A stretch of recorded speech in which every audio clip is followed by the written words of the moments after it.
You do that tap thing again. I did it, babe. But the light has changed. Do that screen lock thing. Yeah. Hi, Alok. How are you? I'm fine, thank you, Dr. Sur. How are you doing? Not bad. You've grown a heavy beard in the lockdown, huh? Yeah, the last time we met, I had hair here. Now it's just kind of gone the other way. You were in St. Stephen's, I was across the road in Hindu. And Oh my gosh. yeah. Sorry for you. No, it's okay. You just continued your schooling. I actually went to college. The basic idea is that I kind of just want to ask sort of really seemingly dumb questions to intelligent people. For lack of a better explanation, it's what I would do, the conversations I would have with my friends while drinking, which kind of are meta and life questions but meander and don't go anywhere. But I was hoping that, you'd be able to give me some substantive answers. I'll try. So should we start? Yep.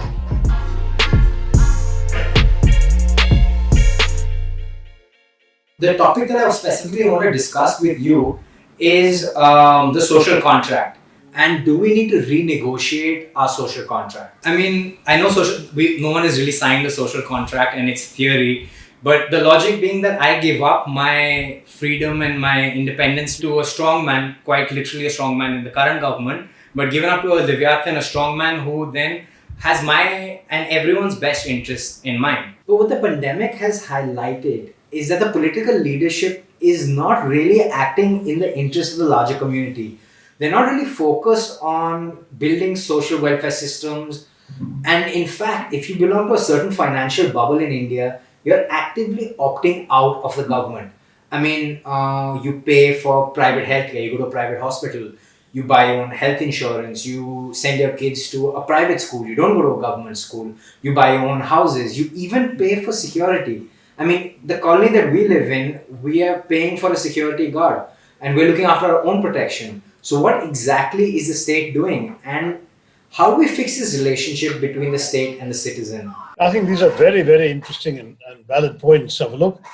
Personally, I would say that if you want to parse the idea of where the social contract has been let down, you come up with multiple examples. One, for example, is something where, since you don't want me to blame only one party, I'll blame all parties and all governments.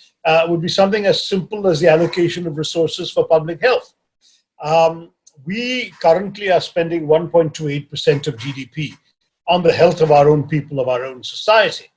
And what's absolutely stunning about this is that it's so grossly inadequate, both in relation to the absolute needs of the people, as well as in comparison to those of other countries, including other developing countries in a comparable situation to us.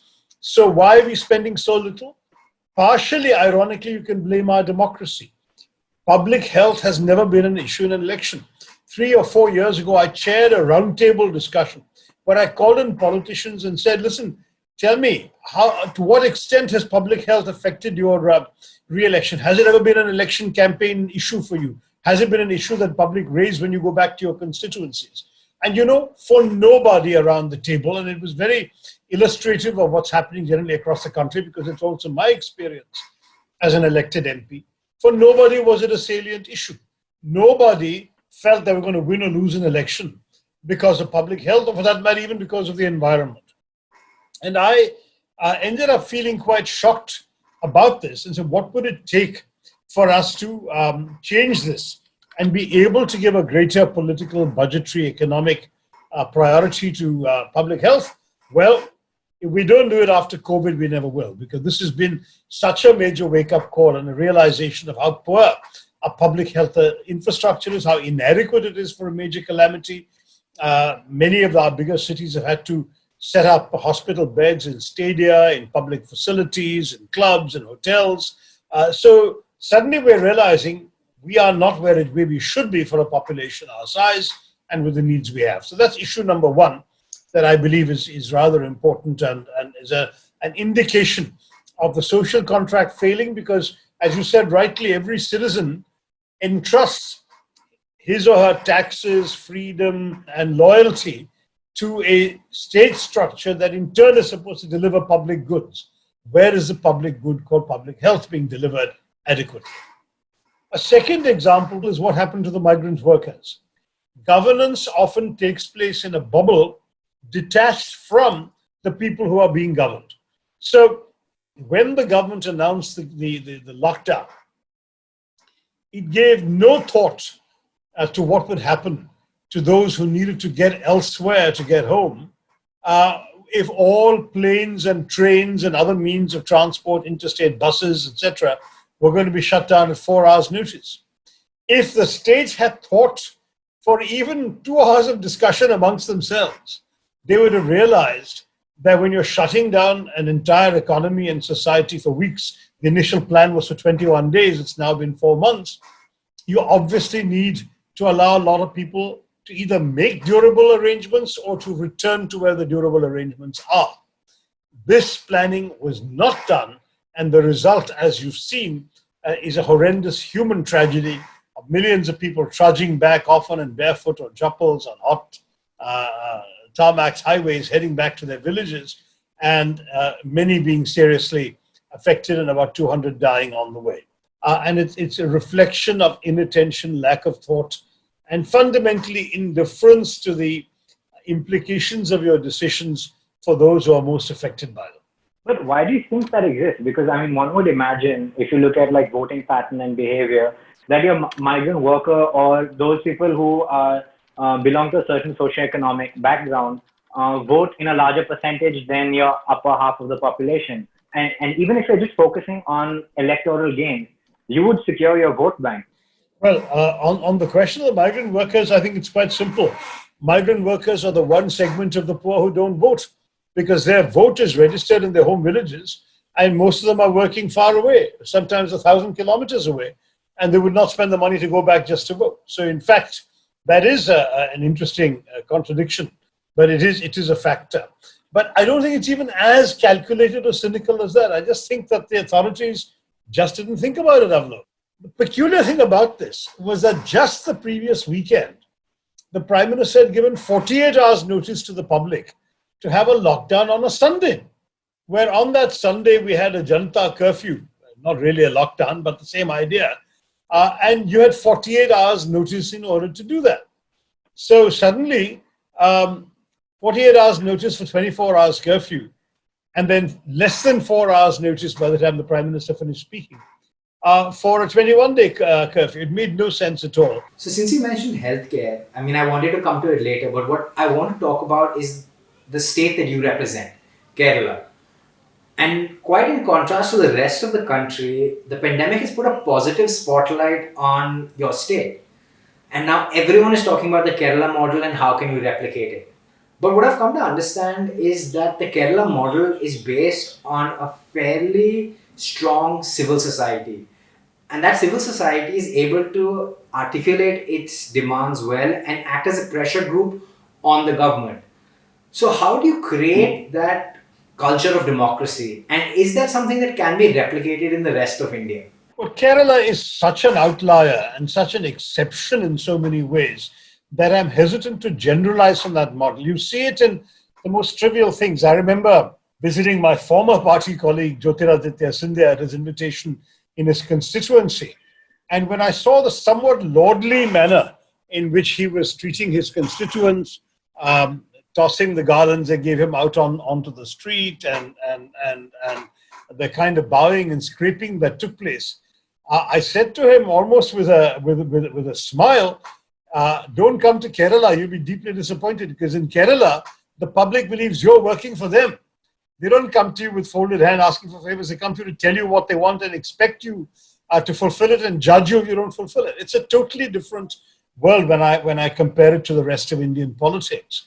Partly because a very intensely democratic and egalitarian culture has grown up over a long period. It's no accident, for example, that the first Dalit reformer in India was a Keralite, Mahatma Ayyankali, who predates Ambedkar by a couple of generations. Education and literacy is part of it. Kerala is the first place in the world, not just in India, in the world, to have decreed universal, free and compulsory primary education for both boys and girls, going back to 1817. And at that time, even in the US and the UK and Western countries, girls were not eligible for free, compulsory, universal primary education. They were in Kerala.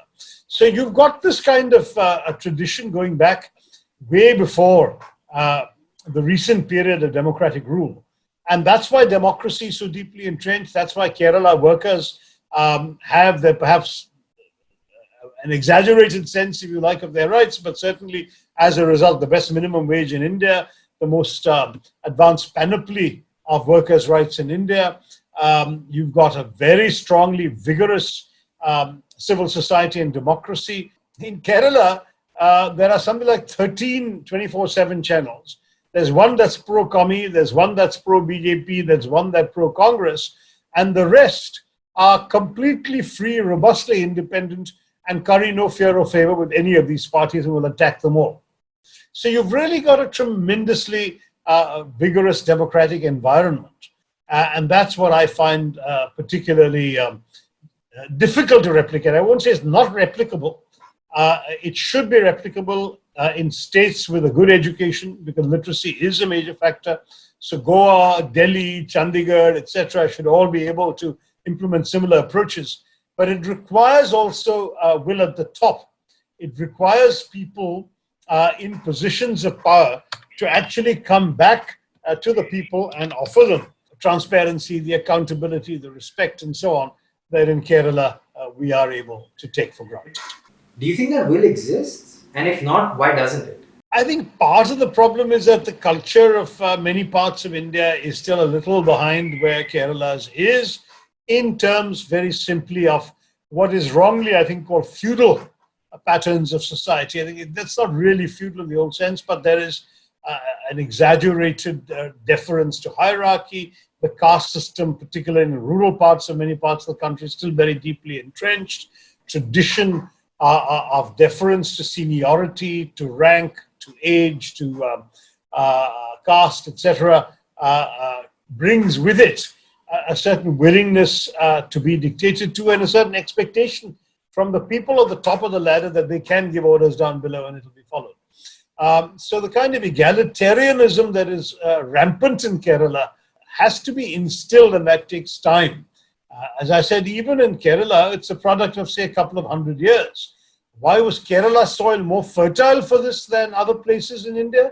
The principal factor I attribute it to is literacy, but there is also openness. Openness because of 2,500 years of recorded exchanges with other parts of the world, the seacoast, the travels to the Middle East, the Arab world, and so on, back and forth. Openness to ideas, openness to religious influences. You know, Kerala has the oldest Jewish community outside Palestine. It has the oldest Christian community outside Palestine. It has the oldest Muslim community outside the Arab Peninsula.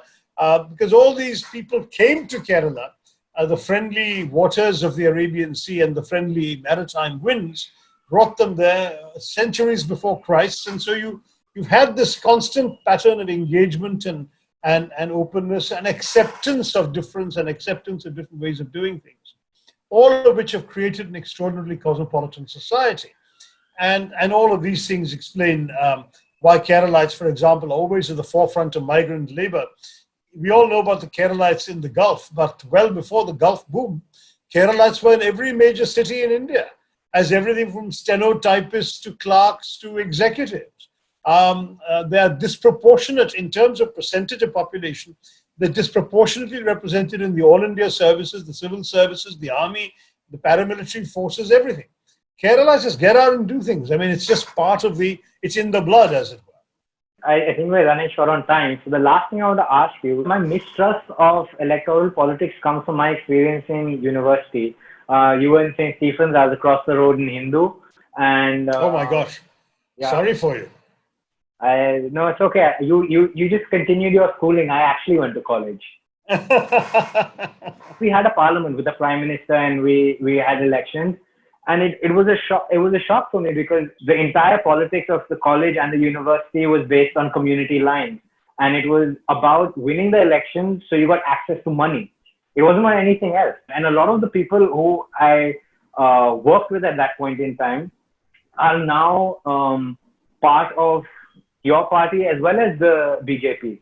I can see where it starts from, and that's the training ground. For the pessimists like me, who have distrust of political leadership, What would you say?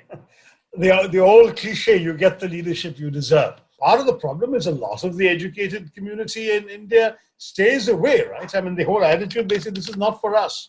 When I first got into politics and got elected, I literally not a day went by without at least a dozen people on planes, on the street, on the phone, whatever, saying, this is great. How do we do this like you? We are also attracted by politics. Young bankers, lawyers, businessmen, all sorts of people.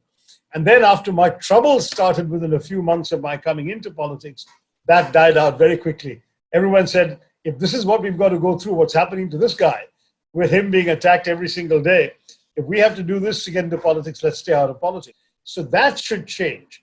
And therefore, I think we need to have more professionals being elected as municipal councillors, as panchayat members, as MLAs and MPs.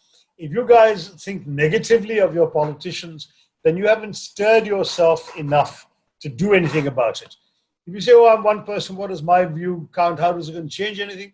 Get enough people together, start a movement to hold politicians accountable, start an NGO, use your media, create a media forum that politicians will feel they're obliged to come to, do whatever it takes.